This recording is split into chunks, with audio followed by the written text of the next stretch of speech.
Rahim. Today we are going to talk on anemia.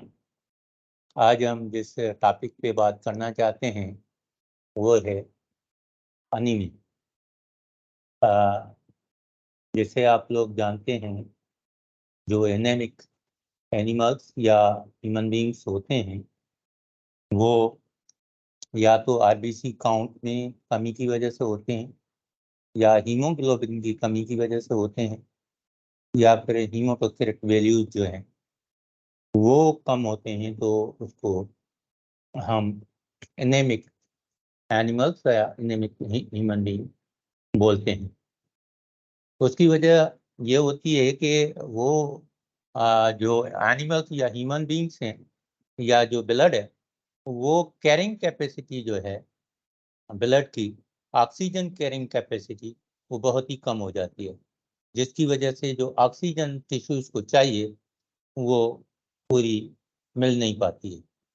तो anemia is a decrease in the RBC count, hemoglobin, hematocrit values, resulting in lowering ability for the blood to carry oxygen to body tissues.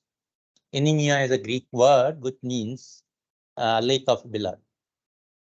That's anemia is a decrease in the number of red blood cells or less than the normal quantity of a hemoglobin in the blood.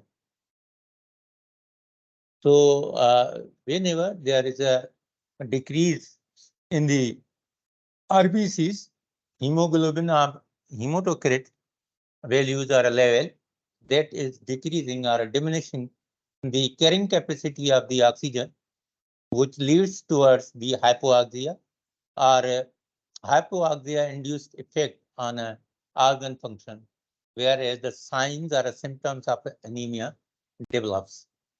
Mostly, if you see that the normal values in the man is 13 grams per day, whereas the normal values of the woman is 12 grams per day, and the pregnant woman has 11 grams per day, and the infants from 2 to 6 months of age having a 9.5 grams per day, whereas the children from 6 months to 24 months they carry 10.5 grams per day, and the 2 years to 11 years it carries the values of hemoglobin 11.5 grams per day, and the children from 12 years they carries the blood from 12 grams per day. So it means that the person which is the adult which is lower than 12 years of age, it carries, whether it's a whether it's a female or a male, it has a 12 grams per day, the hemoglobin value. Mostly the anemia is classified on the basis of a cause or on the basis of the morphology of the cell, blood cell, especially the RBC cell. So the blood loss may lead towards the anemia. The anemia develops due to inadequate production of normal blood cells or excessive destruction of the blood cells. So these are the three classes or three bases by which the anemia is classified.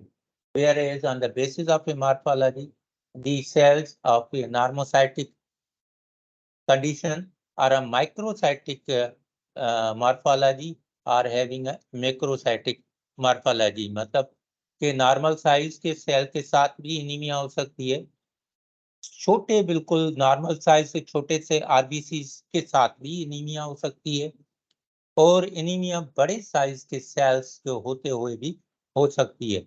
In conditions में, इन तीनों conditions में, normocytic condition में, microcytic condition में और macrocytic condition में, इन morphologies में जो anaemia होगी वो नॉर्मोक्रोमिक होगी या फिर हाइपोक्रोमिक होगी या फिर वो हाइपरक्रोमिक होगी। Again, it depends on the color of the cell. The types of anemia based on a clinical picture, ये क्लिनिकल पिक्चर के बुनियाद पे भी हम एनीमिया को क्लासिफाई कर सकते हैं, जिसमें iron deficiency anaemia, megaloblastic anaemia, pernicious anaemia, haemorrhagic anaemia, haemolytic anaemia, thalassaemia anaemia, sickle cell anaemia, aplastic anaemia.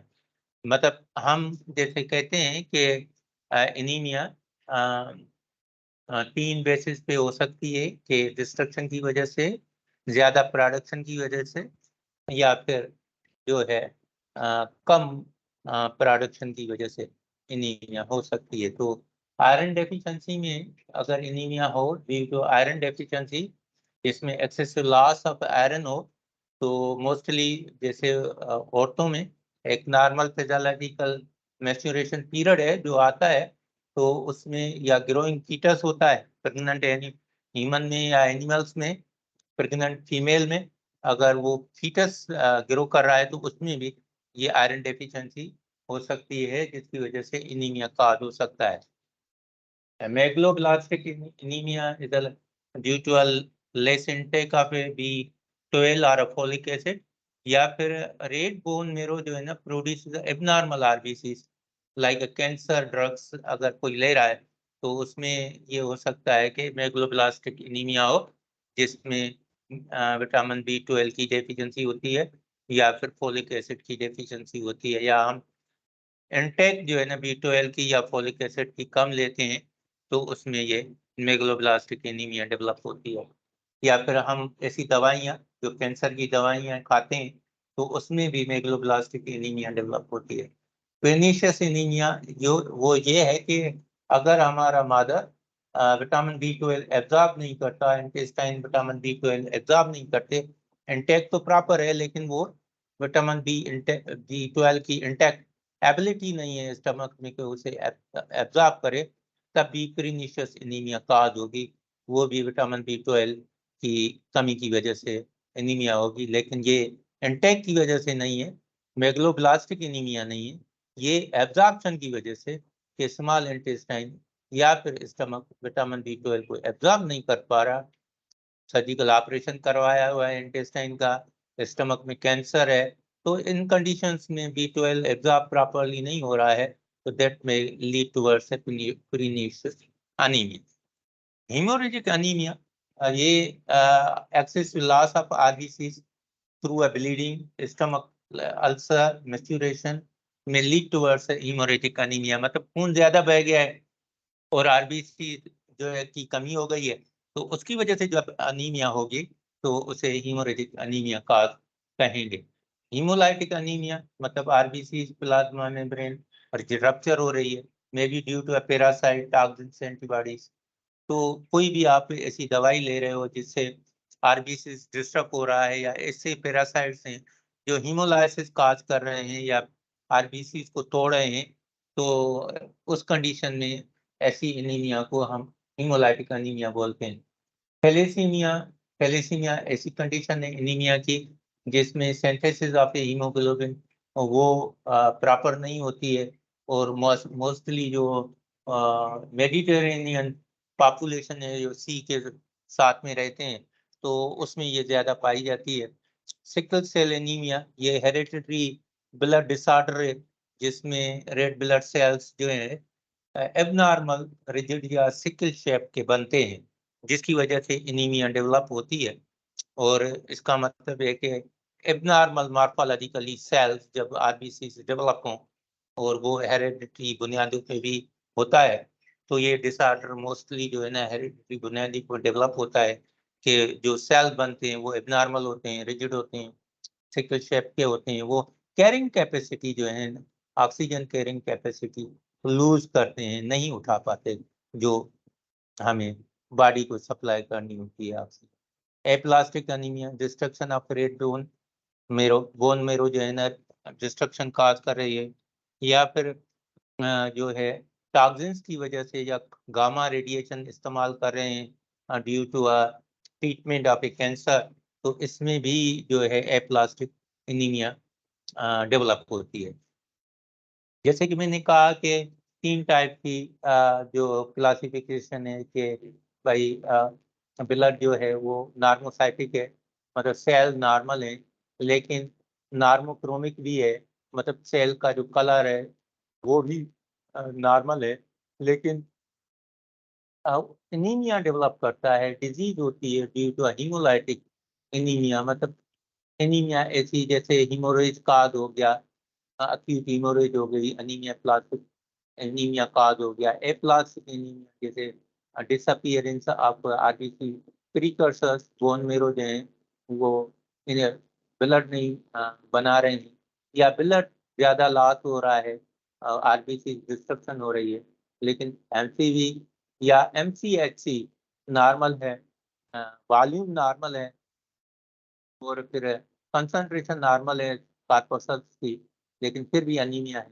तो अनीमिया ऐसी जिसमें हर चीज नॉर्मल तो नजर आए, लेकिन बंदा फिर भी एनेमिक हो, तो वो इस वजह से होगा, तो या तो आरबीसी ज्यादा डिस्ट्रॉय हो रहे हैं और फ्रीक्वेंटली डिस्ट्रॉय हो रहे हैं, या फिर उसके अलावा जो है वो अकीट हीमोरेज हो रही है। इसका मतलब ये है कि ब्लड की कमी है, लेकिन सेल नॉर्मल साइज के हैं, सेल का कलर नॉर्मल है, लेकिन हीमोग्लोबिन का जो कंसंट्रेशन है वो लूज है, हीमोग्लोबिन या आरबीसी की जो कंसंट्रेशन है वो लूज या डिस्ट्रक्शन होती है कंटिन्यूस, जिसकी वजह से एनीमिया डेवलप होता है।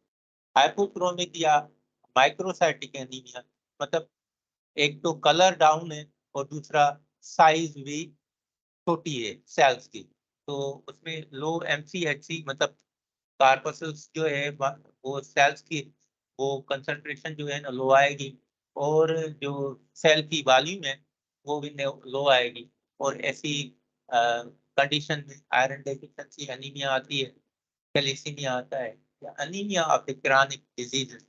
ऐसी एनीमिया जो क्रॉनिक डिजीज की वजह से हो, तो उसमें हाइपोक्रोमिक और माइक्रोसाइटिक एनीमिया, मॉर्फोलॉजिकली सेल छोटे होंगे, सेल जो है कम वॉल्यूम में होंगे। Normochromic and macrocytic anaemia, colour normal है लेकिन सेल बड़े हैं, तो उसमें नॉर्मल एमसीएचसी आएगी, लेकिन वॉल्यूम जो है वो बढ़ जाएगा, तो that might be due to deficiency of vitamin बी12 और फोलेट एसिड।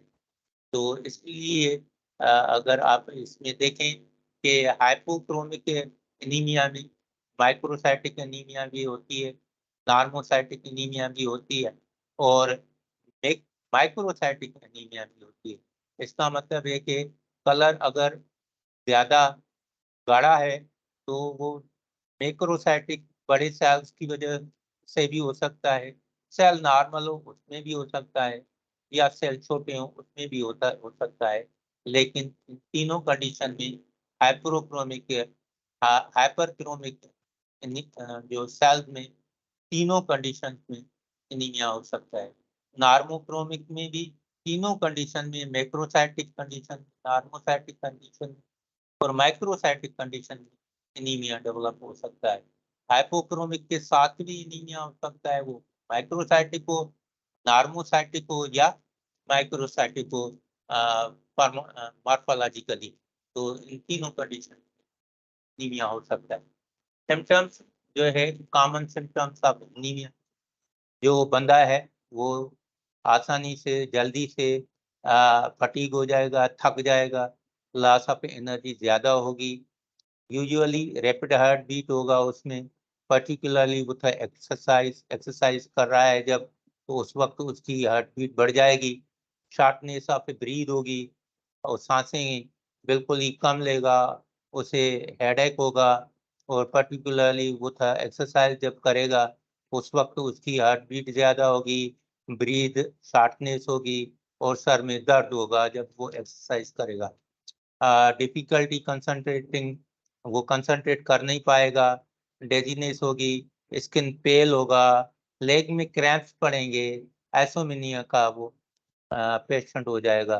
तो इसलिए ये सिम्टम्स हैं एनीमिया के, लेकिन anaemia caused by iron deficiency, the peoples with iron deficiency में एक्सपीरियंस these symptoms उन्हें हंगर लग सकती है, भूख लग सकती है, या फिर फॉर स्ट्रेंज सब्सटेंसेस वो पेपर खाएंगे, आइस खाएंगे, डर्ट खाएंगे, या फिर उनको पिका की आदत होगी, कपड़ा खाने की, रस्सी खाने की, ऐसी चीजें खाएंगे जो खाई नहीं जाती हैं उमूमन नॉर्मली। जैसे उसके नेल्स खाने की आदत पड़े, पेपर्स खाने की आदत पड़े, बर्फ खाने की आदत पड़े, मेट खाने की आदत पड़े, मट्टी खाने की आदत पड़े, या नेल्स जो है ना चबाने की आदत पड़े। नेल जो है ना उनके कॉलोनाइटिस मुड़ जाते हैं, और फिर सोरनेस होती है माउथ में, और क्रैक्स होते हैं कॉर्नर्स पे। तो माउथ में जो साइड से होती हैं वो क्रैक करती हैं, पेन करती हैं। Anaemia caused by vitamin B12 deficiency. People with anemia of a deficiency of a vitamin B12 may have a pins and needle sensation in the hands and feet. पाँव में ऐसे और हाथों में ऐसे लगेगा जैसे सुइयां चुभ रही हैं। Loss of sense of touch, वो उसको कुछ भी टच करो महसूस नहीं होता। और wobbly gabbling, wobbly gait and difficulty in walking, जब वो चलता है तो लड़खड़ाता है, गिरता है, और उसे बहुत ही डिफिकल्टी होती है चलने में। तो ये भी एनीमिया का, विटामिन B12 डेफिशिएंसी का रीजन हो सकता है। क्लम्सीनेस, स्टिफनेस ऑफ आर्म, उसकी जो हाथ हैं, बाजू हैं या फिर टांगे हैं, वो स्टिफ हो जाती हैं। और फिर डिमेंशिया होता है, उसे हेलुसिनेशन होती है, पिरोनिया होता है, शाइज़ोफ्रेनिया होता है। उसे ऐसे ऐसे ख्याल आते हैं, ख्वाब आते हैं जो नॉर्मली बंदा नहीं देखता। और उसके साइंस जो है एनीमिया के, ब्रिटल नेल्स होंगे, और कोलोनेफेजिया होगा, स्पून शेप नेल्स होंगे, atrophy of A papillae of the trunk होगी, एंगुलर स्टोमेटाइटिस होगा, ब्रिटल हेयर होंगे, डिस्पेप्सिया होगा, ग्लाइसाइटिस होगा, प्लम्बर विजन होगा, और टेली जो है पेस्ट्रन होगी। ये एक एनीमिया की सिम्टम है। जैसे कि सिम्टम्स एनीमिया है कि रेड होगा ज्यादा, तो इन सीवियर एनीमिया वो रेडनेस होगी, आई रेड्स होंगी, येलोइंग होगी आईज। अच्छा, सेंट्रल जो है ना वो फटीग होगा, सेंट्रल सिस्टम, और फेंटिंग होगी, डेजीनेस होगी, और ब्लड वेजल्स जो है वो लो ब्लड प्रेशर डेवलप करेंगी। हार्ट जो है ना पेल्पिटेशन काज करेगा, रैपिड हार्ट रेट होगा, चेस्ट में पेन होगा, एंजाइना डेवलप होगी, हार्ट अटैक हो सकता है ना, सीवियर एनीमिया। तो स्प्लीन एनलार्जमेंट होगी, या फिर आई जो है ना येलो होंगी, स्किन जो है ना पेलनेस और कोल्डनेस होगी, येलोइंग होगी, रेस्पिरेटरी रेट जो है ना शॉर्टनिंग होगा, ब्रीथ जो है ना बहुत ही कम लेगा, मस्कुलर जो है ना वीकनेस होगी, और इंटेस्टाइनल जो स्टूल है उसका वो कलर चेंज होगा। और इन्वेस्टिगेशन के लिए हम देख सकते हैं कि क्वांटिटेटिव इन्वेस्टिगेशन अगर करें तो उसमें वॉल्यूम पैक्सेल जो है या हीमोटोक्रिट बताएगा कि एनीमिया है कि नहीं, हीमोग्लोबिन कंसंट्रेशन बताएगी कि एनीमिया है कि नहीं, रेड सेल कंसंट्रेशन बताएगी पर यूनिट वॉल्यूम कि एनीमिया है कि नहीं। क्वालिटेटिव जो पैरामीटर्स हैं कि हम मीन कार्पस्कुलर वॉल्यूम देखेंगे, मीन कार्पस्कुलर हीमोग्लोबिन देखेंगे, या मीन कार्पस्कुलर हीमोग्लोबिन कंसंट्रेशन देखेंगे, जिससे हम क्वालिटेटिवली इन्वेस्टिगेट कर सकते हैं, अंदाजा लगा सकते हैं कि ऐसे एनीमिया है कि नहीं।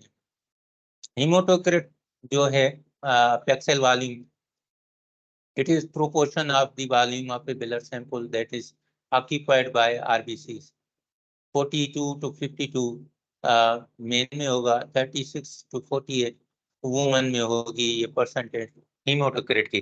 जबकि सेल वॉल्यूम हीमोग्लोबिन कंसंट्रेशन जो है उसका अमाउंट जो है 12 से 16 ग्राम पर डेल होगा, जबकि मेन की जो है वो 14 से 17 ग्राम पर डेल होगी। रेड सेल जो काउंट होगी, टोटल आरबीसी काउंट जो होगी पर यूनिट वॉल्यूम, उसका 4.2 to 5.2 10⁻⁶ पर मिली क्यूबिक होगा, जबकि वुमन में 3.5 to 5 10⁻⁶ मिली क्यूबिक जो है उसकी कंसंट्रेशन पाई जाएगी रेड सेल काउंट। जबकि मीन कार्पस्कुलर वॉल्यूम जो है वो एवरेज जो है 82 to 92 मिली क्यूबिक और 82 to 98 फ्लूइड, ये नॉर्मल रेंज है। जबकि मीन कार्पस्कुलर हीमोग्लोबिन जो है एवरेज वो 27 से लेके 31 pl तक होगी। जबकि मीन कार्पस्कुलर हीमोग्लोबिन कंसंट्रेशन जो है वो रेड सेल वॉल्यूम जो है 32 to 36 ग्राम्स पर डिल होगा। मैनेजमेंट कंप्लीमेंट्री पैरासाइट कंट्रोल करें, एंटी एंथलमेटिक थेरेपी करें। 400 मिलीग्राम जो है वो आप सिंगल डोज अल्बेंडाजोल ले लें टू एलिमिनेट द वर्म्स, और चाइल्ड में ये जो है आप 200 milligram per day single dose दे सकते हैं। और प्रेगनेंसी में अल्बेंडाजोल जो है ना कंट्राइंडिकेटेड है, और स्पेशली फर्स्ट ट्राइमेस्टर में ये दवाई अल्बेंडाजोल नहीं लेनी चाहिए। और आपको सेकंड या थर्ड ट्राइमेस्टर में ये आपको दे सकते हैं। मैनेजमेंट में आप डिटरमिन करें काज ऑफ आयरन डेफिशिएंसी। तो डेफिनेट अगर आपको लगता है कि ये आयरन डेफिशिएंसी की वजह से एनीमिया डेवलप हुआ है, तो फिर आप इसको आयरन को जो है ना रिकमेंड करेंगे। और एम जो है normalise the haemoglobin level, red cell जो है इंडाइसिस और फिर रिकम्प्लिश करेंगे आप आयरन को, और इंडिविजुअल को डिजीज स्पेसिफिक मैनेजमेंट ट्रीटमेंट होगी। लाइफ स्टाइल जो है पेशेंट का वो आप आयरन डेफिशिएंसी डाइट में डालेंगे कि वो जो है ना जल्दी से जल्दी ठीक हो जाए। अगर टी कॉफी इनहिबिट करेंगे iron deficiency when consumed with a meal or shortly after a meal. Vitamin C, ascorbic acid जो है ना is also powerful enhancer of the iron absorption from non-meat foods when consumed with a meal. Size of a vitamin C effects on iron absorption increases the quantity of the vitamin C in the meal. Germination or fermentation of the cereals, legumes improve करें, bioavailability of the iron जो है वो ज्यादा करें। तो substance जो आप inhibit करें, जो एब्जॉर्प्शन आयरन की वो ना खाएं, और प्रोमोट करें, सपोर्ट करें exclusive breast feeding for about 6 months followed by breast feeding with appropriate complementary foods including iron rich जो है ना सेकंड ईयर में आप स्टार्ट करें। मोस्टली आयरन डेफिशिएंसी में आप विटामिन सप्लीमेंट्स दे सकते हैं, एपोटीन अल्फा दे सकते हैं, प्रोक्रेट दे सकते हैं, एपोजिन दे सकते हैं। इंजेक्शन फॉर्म में आप आयरन की ट्रीटमेंट कर सकते हैं। और अगर देयर इज एनीमिया तो प्रिवेंट आप हेल्दी ईटिंग करें, डाइट की अल्कोहल यूज बंद करें, और डॉक्टर को रेगुलरली विजिट करें, और रूटीन बुकिश वर्क करें। Thank you very much. This is the one of the treatment for the anemic patients. So you have to check the patients whenever you will find there is any anemia symptoms. So you have to check by determination of the hemoglobin, determination of RBC count, and as well as you can determine by the volume of the cells to detect and investigate the hemoglobin. Thank you very much. You will share this lecture, and as well as you will also watch this channel, so that you must be aware about coming lectures. Thank you.